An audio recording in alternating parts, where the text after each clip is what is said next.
passe au blé, puisque l'offre de blé est en chute libre chez les grands exportateurs ces derniers temps. Cette offre, donc, qui n'est pas suffisante pour répondre à la demande des pays importateurs. Pour preuve, le cours a enfoncé un record vieux de 14 ans à 300 € la tonne. Quelle est votre analyse, Mathieu, sur le cours du blé? Eh ben, donc là, c'est le blé américain, hein, qui est un peu le guide, en fait, comme les États-Unis, hein, tout simplement. C'est tout simplement, en fait, une pression haussière manifeste, hein.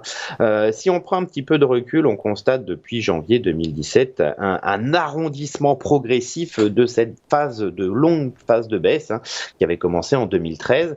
De creux et sommets descendants, on passe par une phase de plat, puis cette phase de plat se transforme en creux et sommets ascendants. C'est en analyse technique une base de fondation, c'est la fondation d'un mouvement haussier qui retrouve de la force, de la puissance. Et bien là, depuis le débordement de l'ancienne résistance devenue support majeur aux alentours des 600, effectivement, on est sur une pression haussière manifeste.